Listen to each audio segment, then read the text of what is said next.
Hola, hasta ahora hemos estudiado solamente una parte del comportamiento ondulatorio de la luz cuando vimos el comportamiento sinusoidal del campo eléctrico y del campo magnético. Luego supusimos que la luz siempre se comporta como una onda y partimos de este estudio en dos partes. En la parte de la teoría de rayos, donde vimos todo el comportamiento de los lentes y los espejos, y ya en este caso vamos a trabajar exactamente qué pasa cuando dos ondas se juntan y se entienden como ondas. Hay muchos fenómenos cotidianos que encuentran explicación en este tipo de sumas de ondas de luz, y a esta suma de ondas de luz la vamos a llamar interferencia y difracción.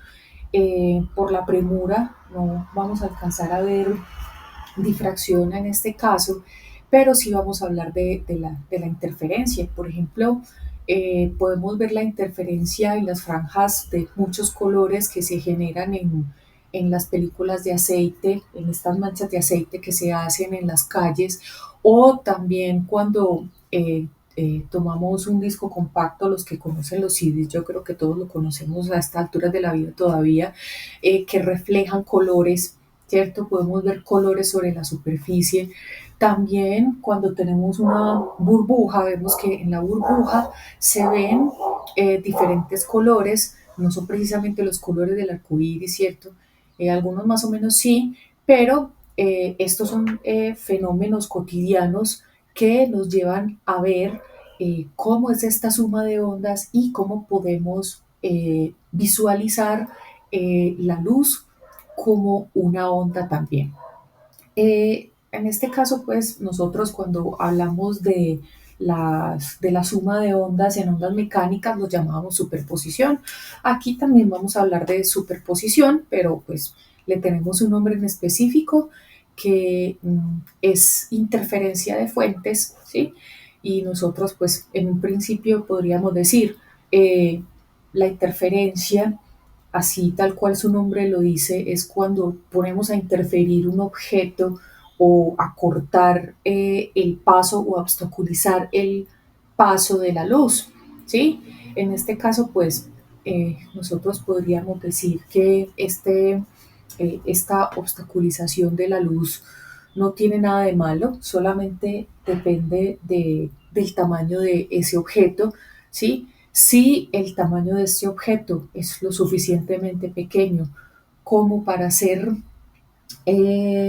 como para ser del tamaño de la luz, allí vamos a tener un comportamiento que es ondulatorio y podemos sumar estas ondas como seno y coseno, así como lo vimos en ondas estacionarias en las ondas mecánicas. Entonces, en esta simulación que tenemos aquí en pantalla, yo voy a prender dos ondas de luz en los cuales, si vemos acá en esta parte de arriba, tenemos un tamaño de cuadrícula que es similar a la longitud de onda.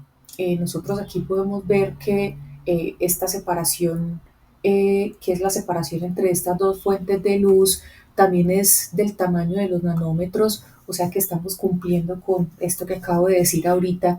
Si el tamaño del obstáculo, o también podría ser una abertura que está interfiriendo con la trayectoria de la luz, es del tamaño de la longitud de onda, allí es cuando nosotros podemos sumar. Entonces aquí pues yo podría aumentar o podría disminuir ese tamaño.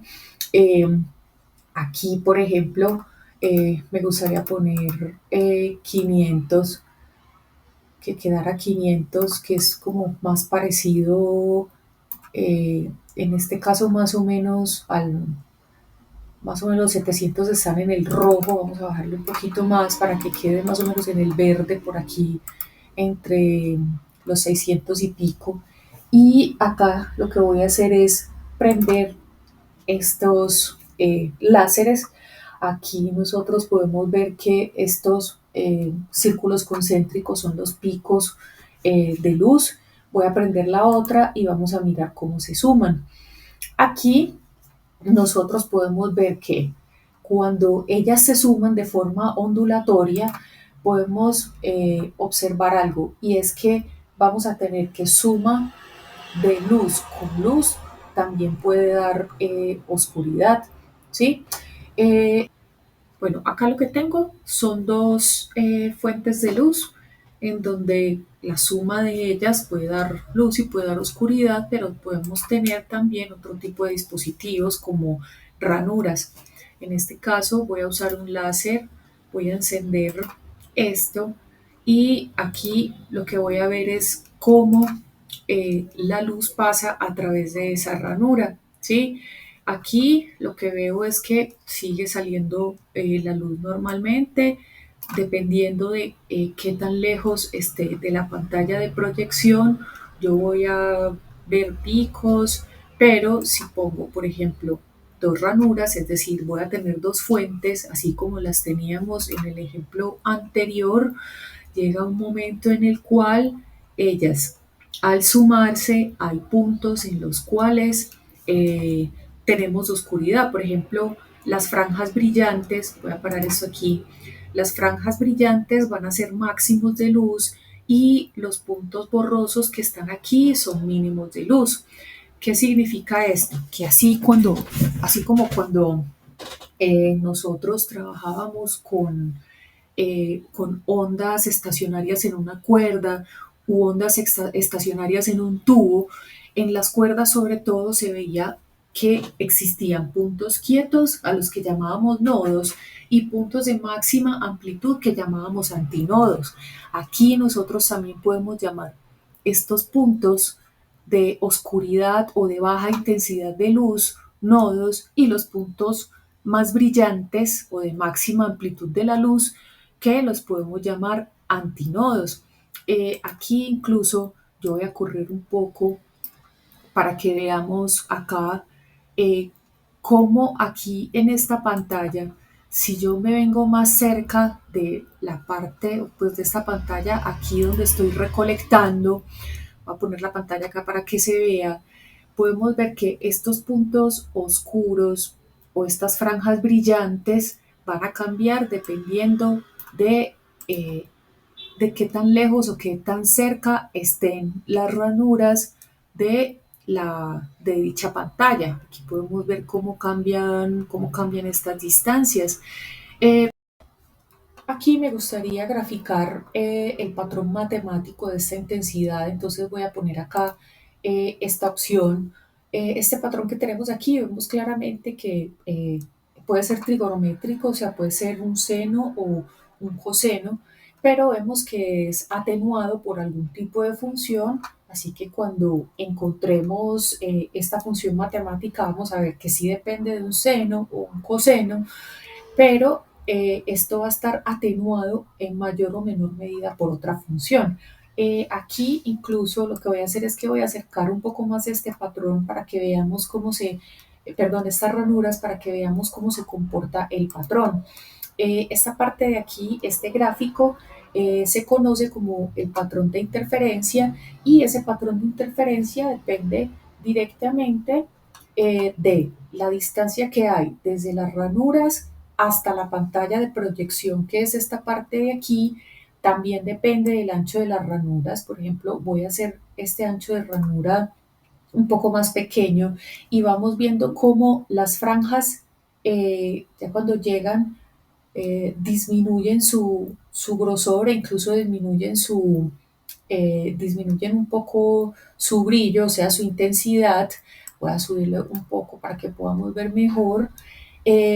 También depende de qué tan separadas estén estas ranuras, entonces voy a bajarle un poco para que veamos, miren que si disminuyo la separación entre las ranuras, este máximo principal que está en todo el centro se vuelve mucho más brillante y si hago la separación entre las ranuras mucho más grandes, lo que vemos es que se está generando incluso un patrón un poco más homogéneo en el cual nosotros estamos viendo que se generan otras franjas, pero vemos que se generan otras franjas es porque esto no es lo suficientemente grande, Lo que significa esta separación, el cambio de la separación entre las ranuras es que si las ranuras están más juntas, el patrón se hace más ancho, pero si las ranuras están más separadas, el patrón se hace más pequeño y podemos ver más franjas, es decir, más partes brillantes y más partes oscuras. Bueno, sin más, vamos a ver entonces cómo se comporta esto matemáticamente. Bueno, entonces, para la parte de matemática de la interferencia, aquí voy a poner una pantalla. Acá tengo mis dos fuentes de luz. Esta fuente la voy a caracterizar como el campo 1.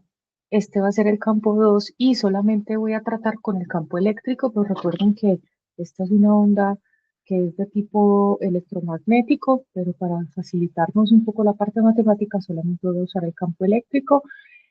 Aquí va a tener dos fuentes que están separadas, una distancia A y las dos ondas que salen de allí, de cada uno de esos campos, voy a simbolizar su recorrido con esta flecha,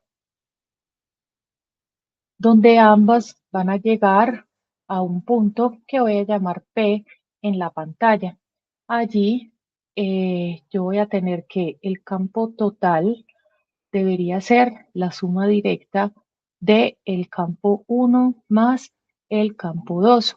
Entonces, recordemos que como nosotros estamos tratando con ondas sinusoidales, aquí el campo 1 puede ser descrito como la amplitud que sería E sub 0,1 por el seno de K1 R1 menos omega T más phi 1, que sería el respectivo número de onda, respectiva frecuencia y desfase.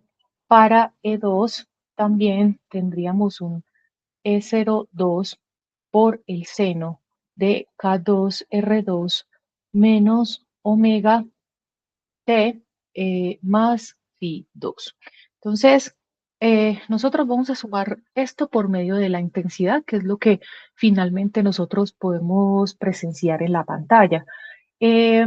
Nosotros no vimos cuál era la expresión para la intensidad en la luz, pero la intensidad en el punto P puede ser descrita de manera muy similar a como lo hicimos en ondas mecánicas, y esta intensidad es proporcional a un medio de epsilon 0 por C, y aquí estaría el promedio temporal del campo al cuadrado en ese punto.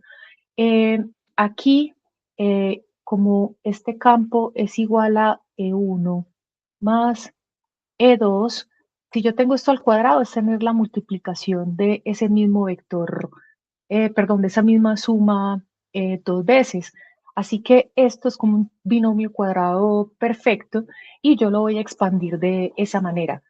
Como todos los términos van a tener esa parte, la voy a quitar no, voy a suponer que está ahí, voy a decir que esto es proporcional acá y lo que me va a quedar es que esto es el promedio temporal de, si hago distributivo, o sea, aquí quedaría E1 por E1, después E1 por E2 y así, como se hace el binomio cuadrado perfecto, aquí quedaría el campo 1 al cuadrado más dos veces la multiplicación, sin este corchete angular, en E1 punto E2 más el segundo al cuadrado. Este promedio, este corchete lo que significa es el promedio temporal, o sea que cuando yo tengo términos que se están sumando, yo puedo sacarle el promedio temporal de manera individual. Así que esto me quedaría,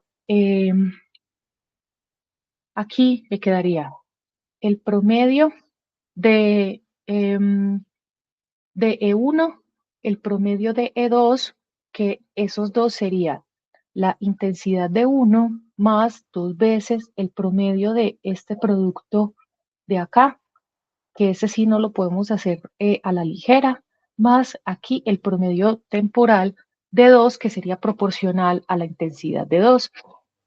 Entonces, este término es el que nos interesa y de hecho este término es llamado el término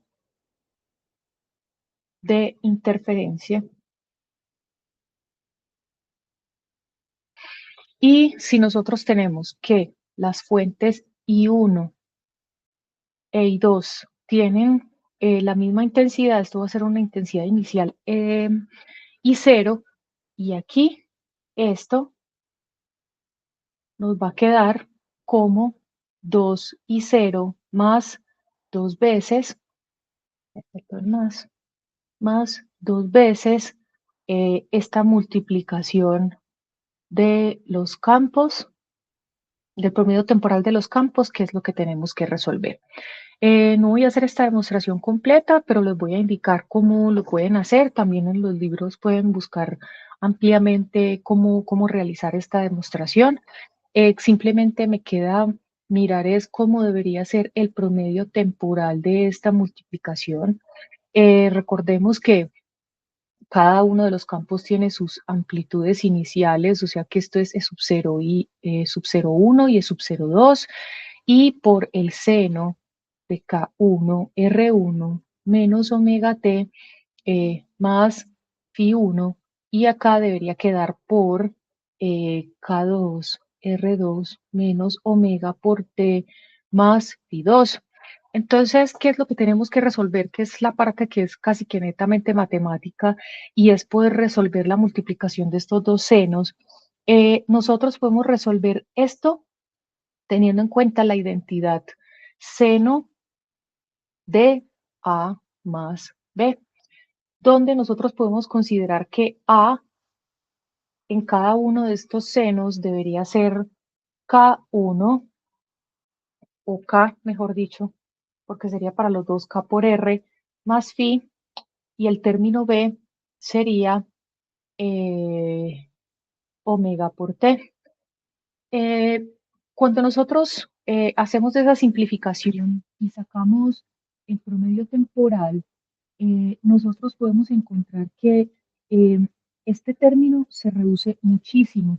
Se reduce a la expresión coseno de K1 R1 menos K2 R2 más phi1 menos phi2. Y aquí voy a reorganizar un poquito. De hecho, lo que voy a decir es que estas dos ondas tienen el mismo color, o sea que lambda 1 es igual a lambda 2, es decir, que tienen la misma longitud de onda.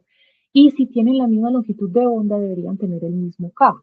Así que K1 debería ser igual a K2, y esto es igual a K, ¿sí? Entonces, este término se reduciría a coseno de K. Voy a sacar factor común aquí de K en esta parte, y me quedaría R1 menos R2 menos, voy a sacar un factor común de menos aquí para que me quede phi2 menos phi1. Entonces podemos ver que ese término se convirtió en un coseno, y le quedó este término aquí, aquí en todo, pues como en su argumento, donde ese R1 y ese R2 son exactamente los caminos que recorre la luz aquí.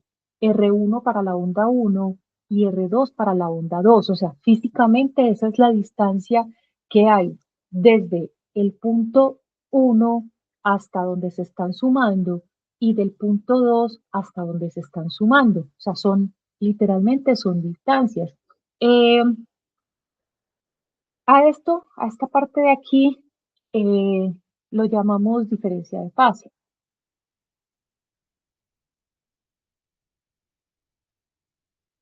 De hecho, uno puede generar interferencia de dos formas. Uno puede tener los mismos caminos ópticos, es decir, las dos ondas van o recorren exactamente la misma distancia, o tienen diferentes distancias, pero no tienen desfase.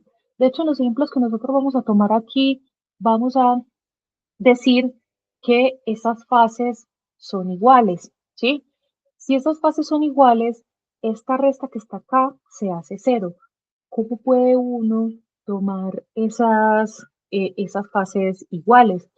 Eh, Como en el ejemplo que vimos ahorita, nosotros teníamos una fuente de luz y teníamos ambas ranuras. Entonces la luz salía de acá y de acá se generaban nuevas ondas, ¿sí? Y al generarse nuevas ondas, como salen desde el mismo lugar, esta fase va a ser igual, ¿sí? Esta sería la justificación. Eh, Acá, yo ya teniendo este término de interferencia, yo ya puedo reescribir cuál es la intensidad en el punto P, que eso debería ser 2 y 0. Y aquí, operando estos dos coeficientes que me quedan con este 2 y teniendo en cuenta cómo es la intensidad, a mí debería quedarme esto como 2 y 0 por el coseno, me faltó el 0, y 0 por el coseno de delta, donde ese delta es precisamente la diferencia de fase, que será KR1 menos R2. Recordemos que acabo esta parte de aquí, la acabo de hacer 0, diciendo que no vamos a tener diferencia de fase como tal, ¿sí? Sino, pues diferencia angular, sino diferencia en los recorridos del camino óptico. Listo. Entonces, como podemos ver, eh, aquí en este coseno es muy importante. ¿Por qué? Porque dada la forma de la ecuación, este coseno puede dar 1, puede dar 0 o puede dar -1, ¿sí? ¿Qué pasa allí? Entonces voy a tomar el primer caso importante, que sería coseno de delta igual a 1. ¿Para qué ángulos el coseno de delta me daría 1? En ese caso serían todos los múltiplos de 2pi, es decir, coseno de 0 e incluyendo el 0. Coseno de 0 da 1, coseno de 2pi da 1, coseno de 4pi da 1. Entonces aquí eso lo que me indica es que delta debería ser 0, 2pi o 4pi. Esto es una cosa cíclica, es decir, se repite e incluso como coseno es una función par, también puede ser los múltiplos negativos de 2pi, es decir, esto puede ser aquí más menos 2pi, más menos 4pi, más menos 6pi y así en adelante. Nosotros podemos eh, simbolizar esto de manera un poco más corta diciendo que eh, esto es 2mpi, sería la expresión, donde m es un número que puede ser 0, más o menos 1, más o menos 2 y así en adelante. Con eso, si el coseno es 1, la intensidad P debería ser 2 y 0 más, como es toda 1 aquí, este coseno, aquí sería 2 y 0, y esto quedaría 4 y 0, donde esto sería la intensidad máxima o el brillo máximo que podemos obtener. A esto se le llama la interferencia constructiva.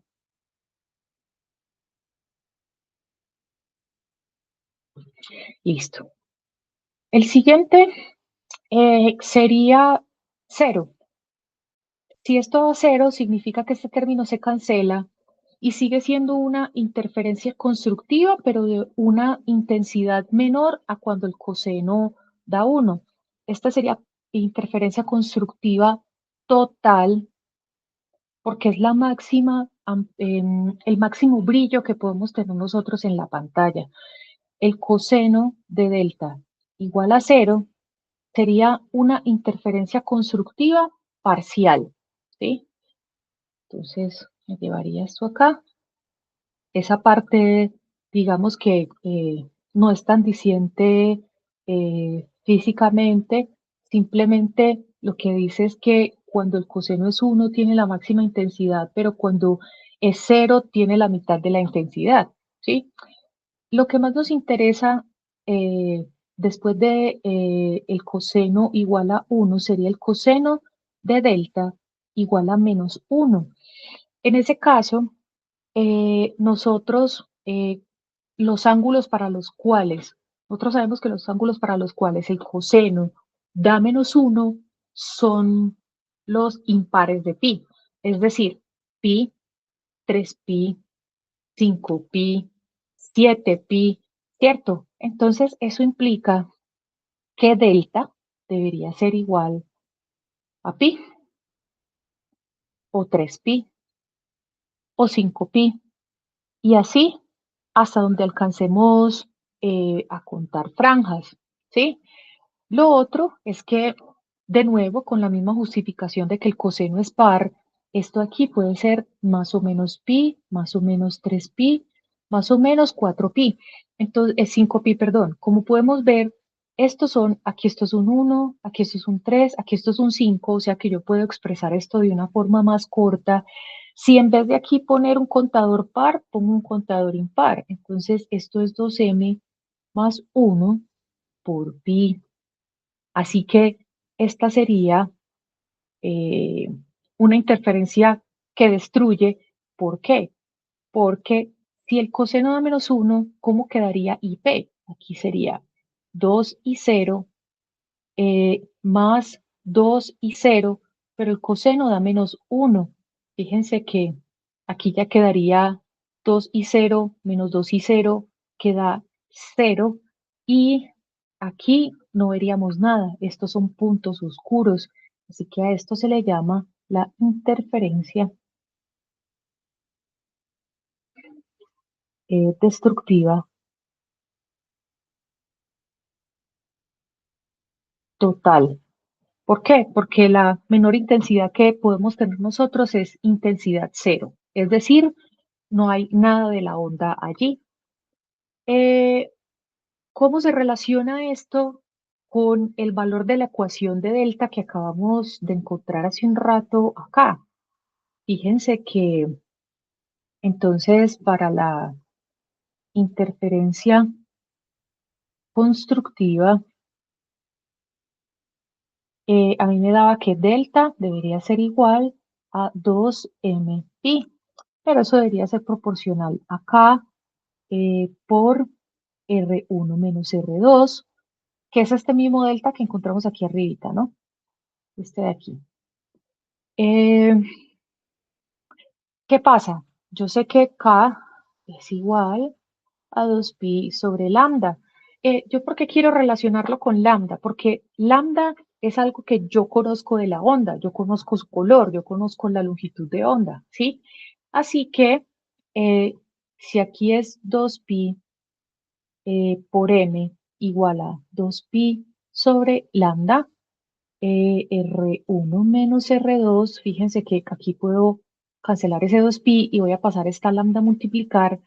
Así que yo sé que la interferencia constructiva se va a generar cuando la diferencia de caminos, la resta de los caminos que recorre la luz, es un múltiplo de lambda, ¿sí? Por eso al inicio de la clase y al inicio cuando empezamos a hablar de la luz, decíamos que la luz reacciona dependiendo de si el objeto con el que se encuentra o con el que interactúa es, eh, es grande o pequeño comparado con su longitud de onda. Ahora, para la interferencia destructiva,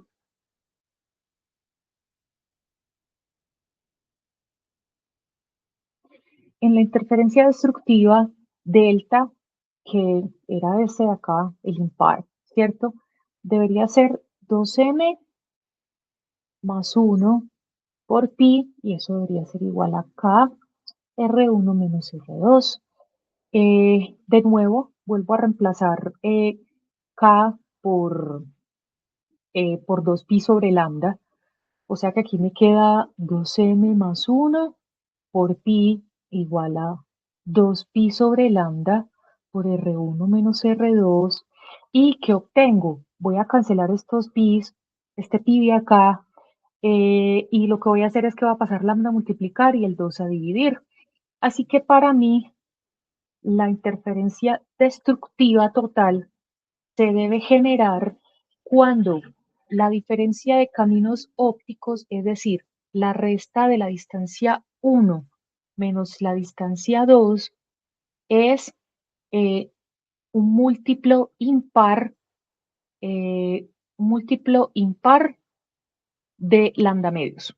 Así, porque recuerden que esto que está aquí da un impar y debe ser un impar de media lambda. Bueno, esto en cuanto a las condiciones en las cuales nosotros vemos brillantes y oscuros en la pantalla, ¿sí? Pero nosotros, ¿cómo podemos medir esto en la realidad? Nosotros esta cantidad realmente no podemos visualizarla, ¿sí? Porque esta cantidad es muy, muy pequeña. Entonces, para poder nosotros hacer eh, mediciones o cómo la gente utiliza esto eh, para poder hacer mediciones muy, muy delicadas, lo que hacen es usar una aproximación que es la interferencia de campo lejano. En esa interferencia de campo lejano, me voy a traer un dibujito que tengo por acá.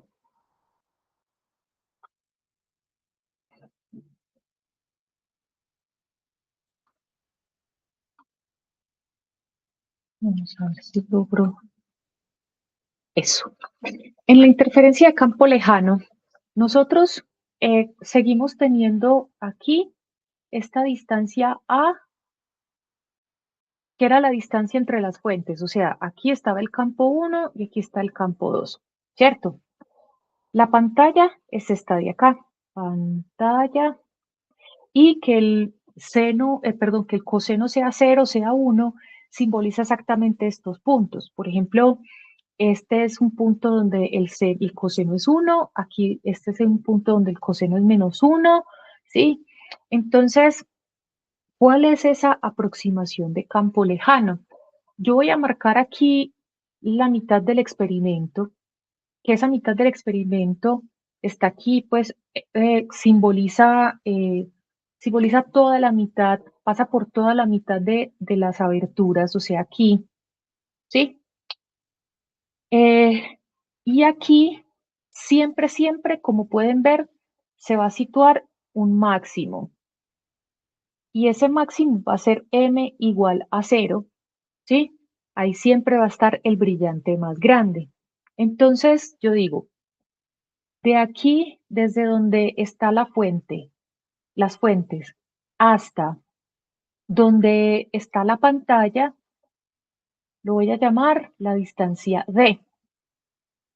Y desde el centro, aquí, hasta donde puedo medir los máximos, por ejemplo, este sería el primero, a este le llamaría Y1. Aquí estaría el segundo máximo, bueno, me quedo descachadito, pero esta sería la distancia Y2. Y si existiera un tercero, sería el Y3, ¿cierto? Esas distancias Y1, Y2, Y3 son lo suficientemente pequeñas como para decir que el experimento está muy, muy lejos, por eso lo llamamos de campo lejano. En pocas palabras, sería las distancias Y, estas alturas que hay desde el centro del experimento hasta cada uno de los máximos, son muy pequeñas comparadas con la distancia que hay entre las fuentes y la pantalla donde estoy haciendo medición. Cuando, cuando yo hago esa aproximación, yo puedo sacar unos triángulos rectángulos. No los voy a sacar porque ya el videito me está quedando bastante largo, ¿sí? No quisiera extenderme mucho más, pero la ecuación, la ecuación de R1 menos R2 igual a m lambda se transforma en m lambda igual a por el seno de teta, ¿sí?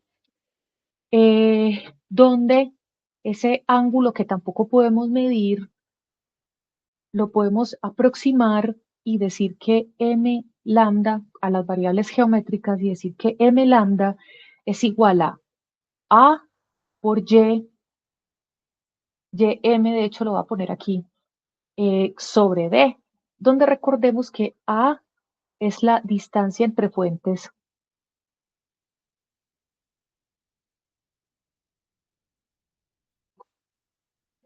D es la distancia que hay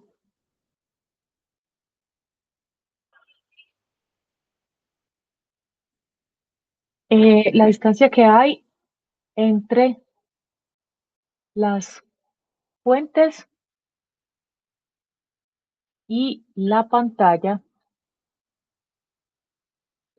y Ym sería la altura de la franja. Entonces, atención a esto. Y se mide desde este punto cero, o sea, la mitad del experimento. Entonces, este de aquí sería Y0, ¿sí? De aquí al primero sería el primero Y1. Eso quiere decir que M sería igual a 1 para los máximos. Este segundo de acá sería la segunda franja, o sea que sería Y2, y aquí M sería igual a 2, y así sucesivamente, ¿sí? Eh, Nosotros también podemos encontrar una expresión similar para la interferencia destructiva, ¿sí? Esa interferencia destructiva nosotros dijimos que era R1 menos R2 igual a 2M menos 1 por lambda medios, donde nosotros podemos decir lo mismo, podemos convertir esta ecuación en 2m, aquí me falta menos 1 por lambda medios, igual eh, a por el seno de teta, y esta ecuación, sacando este seno de teta, se convierte en 2m menos 1 por lambda medios igual a por ym sobre d. De pronto, si les da curiosidad, pues saber quién es ese ángulo, eh, lo voy a ilustrar aquí en 2 segunditos, solamente para que sepan pues que esto viene de un triángulo rectángulo. Nosotros tenemos la fuente 1, la fuente 2, o como lo quieran poner, la fuente 1 y la fuente 2. Aquí está A, pero como ellos están tan lejanos, esta D de aquí es mucho más grande que Y. Nosotros podemos decir que estos triángulos se comportan casi como un triángulo rectángulo. ¿Por qué? Porque esta distancia de aquí es muy pequeña, que nosotros podríamos decir, ¿sabe qué? El seno de teta es aproximadamente la tangente de teta, y es aproximadamente teta. Esta aproximación la hemos hecho un montón en esta parte de la luz, y acá se sigue cumpliendo, o sea, aquí saldría un triángulo rectángulo que nosotros podemos aproximar como que este teta, esto es Y y esto es D, y de ahí podemos encontrar esta relación. Bueno, lo último que me queda por decirles en cuanto a ecuaciones es que la intensidad eh, la podemos trabajar también haciendo una pequeña transformación. La podemos trabajar como la intensidad en el punto, como 4 y 0 por el coseno cuadrado, ya usando esta aproximación de campo lejano, coseno cuadrado de pi a por y sobre d, ¿sí?